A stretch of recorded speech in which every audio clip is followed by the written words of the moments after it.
Então chegamos na nossa 11ª aula. Nessa aula a gente vai ver o Expo Location, que é uma biblioteca que vai fornecer para a gente acesso a informações de geolocalização, como a posição atual do nosso dispositivo, a direção dele e o endereço do local atual dele. O Expo Location ele ajuda a gente a que nossos aplicativos solicitem a localização atual do dispositivo, ou eles se inscrevam para receber a atualização de localização. O que é a localização, né? Ela é a posição de um objeto no espaço. No contexto de aplicativos móveis, a localização ela se refere à posição de um dispositivo móvel. Ela pode ser usada para uma variedade de propósitos, como a navegação.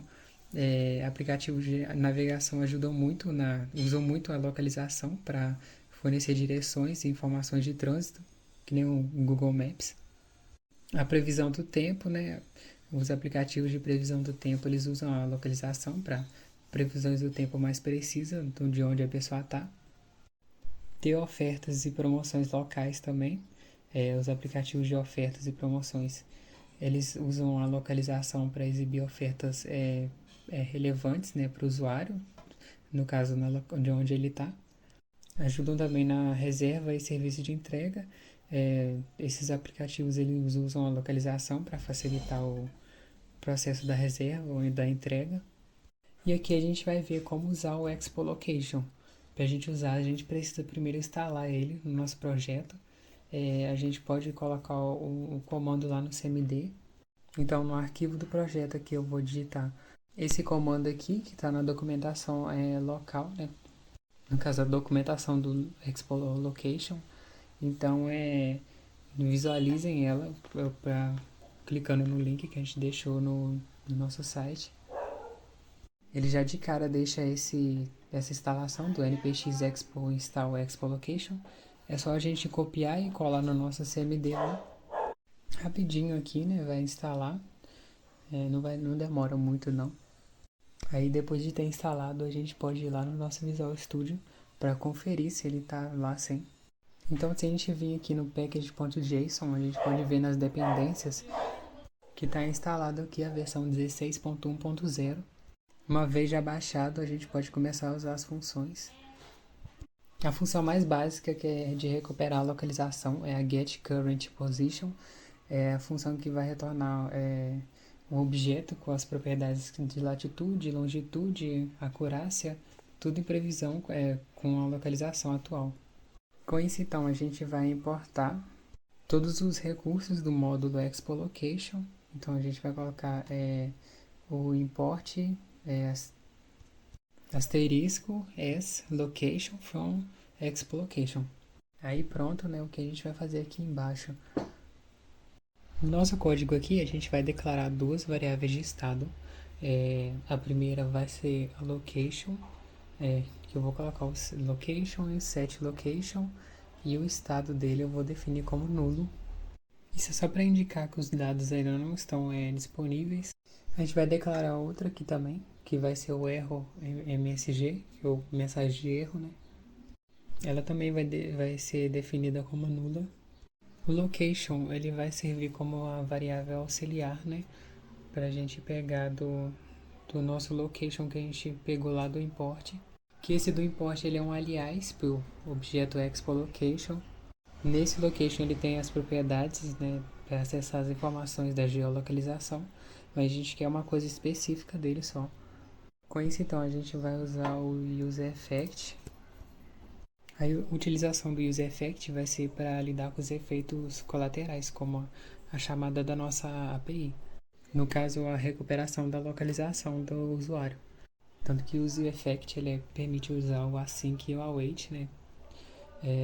De uma forma melhor, né, mais legível e organizada. Isso vai controlar a execução, tanto que a lista vazia ela indica que ele vai rodar apenas uma vez só. Isso evita da gente reobter a localização sem precisar. E a gente vai colocar um parênteses no final dessa função assíncrona. Isso vai significar para a gente que ela vai executar imediatamente. No caso, então, a gente não precisa chamar ela no safe-area-view para ela funcionar. O useEffect ele exige uma função como argumento. não uma promessa, que é o que o nosso async vai retornar. No caso, então, o nosso async ele vai retornar de imediato assim a nossa promessa que está dentro dele, para o useEffect poder gerenciar. Muito bem. Então aqui a gente vai declarar no caso, né, a variável status com let, né? A gente vai envolver entre chaves e vai receber um objeto. No caso, para receber uma desestruturação de objeto. No caso, a gente só vai pegar a propriedade status do objeto que a gente vai pegar do location. E a gente vai atribuir esse valor à variável status. O restante do objeto ele vai ser descartado. Então a gente vai usar um await para guardar a conclusão disso, né? Do location a gente vai chamar a função request foreground permission async. Essa função ela vai retornar um objeto, né, com informações sobre o status da permissão de localização. No caso, né, vai ver se a pessoa vai aceitar ou não. E a gente vai fazer um if. Se não for aceito, a gente vai setar a mensagem de erro. Com essa mensagem que a gente vai colocar, né, a permissão de acesso foi negada, a gente vai terminar a nossa função de uma vez, né, já que o usuário negou. E para frente a gente teria que tratar esse erro, porque se o usuário negou a localização, a gente tem que ver se o nosso aplicativo vai precisar disso ou não. Ou essa coisa que o usuário negou vai ter que precisar de um jeito ou de outro a localização. Depende do que você quiser. Então aqui a gente vai ter a nossa variável auxiliar location, que a gente vai ter um await para esperar essa próxima função, porque do location a gente vai pegar a posição. A chaves ela vai indicar que não está sendo passada informações específicas para requisição de localização, e a gente vai armazenar a localização na variável location. E a gente vai usar o nosso hook setLocation para atualizar o estado do componente com uma localização que a gente obteve. Então, se a gente der um console log nessa variável location, a gente vai ver a localização atual e tem várias informações já. Se a gente utilizar a biblioteca de terceiro como a API do Google ou a biblioteca Geocode, a gente pode recuperar a cidade, o estado, o país, rua. No aplicativo vocês vão ver que vai mandar uma notificação também. E é importante você implementar um tratamento de exceção para caso o usuário negue também, né? Aqui no CMD a gente pode ver direitinho as informações. E com isso a gente finaliza essa pequena demonstração. Depois que a gente já viu esse procedimento de recuperação da localização do usuário, que envolve a instalação, a importação e a criação de instâncias e a execução também, né? A gente pode aplicar o mesmo processo em outro recurso, como notificações e imagens.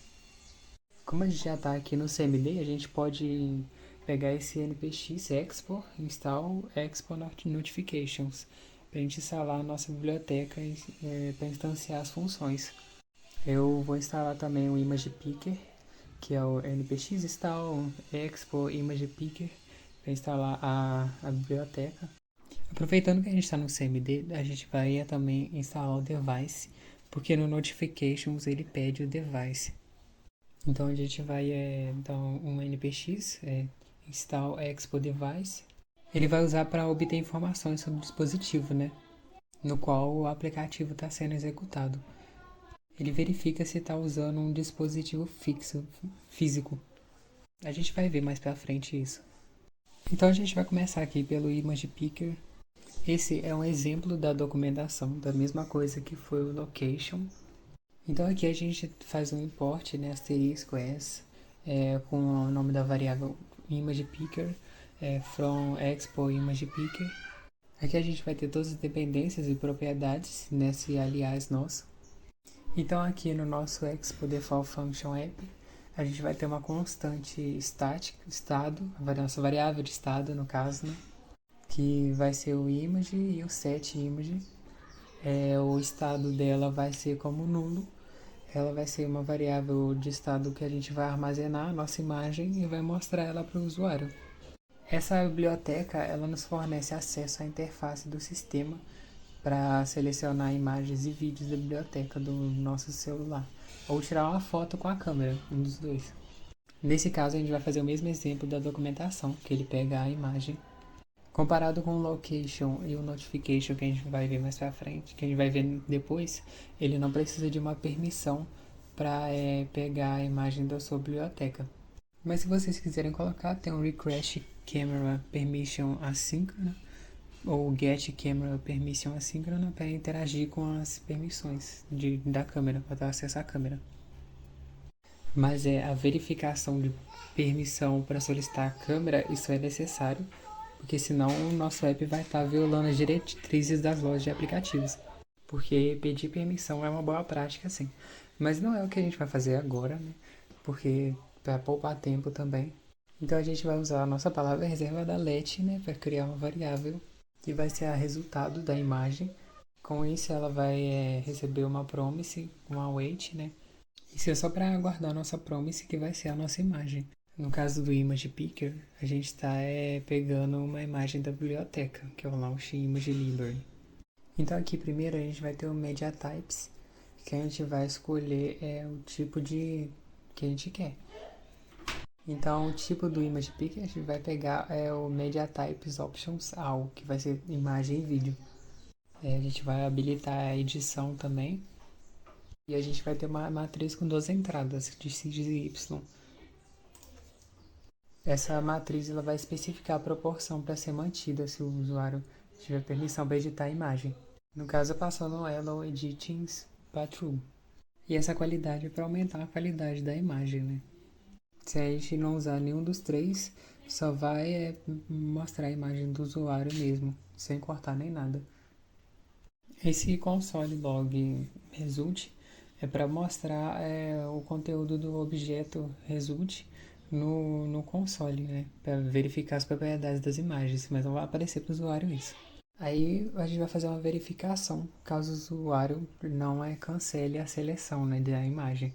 Caso o resultado não for cancelado. Aí na nossa variável de estado a gente vai setar, né?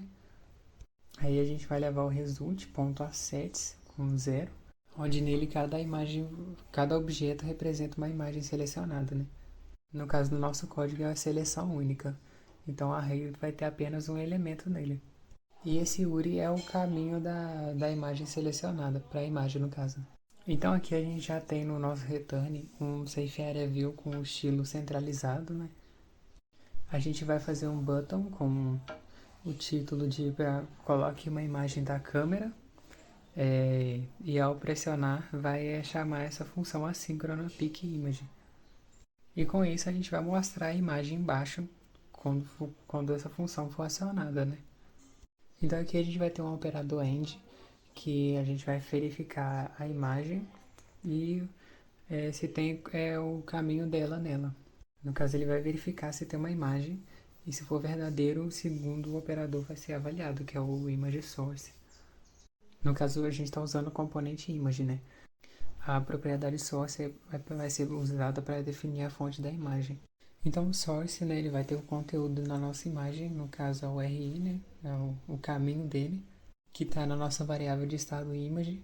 No style, né, a gente só vai ter o estilo definindo a altura e a largura da nossa imagem, 200, 200, só para ficar uma coisa quadradinha mesmo, que é o corte que a gente pediu. E terminando agora isso, a gente pode testar.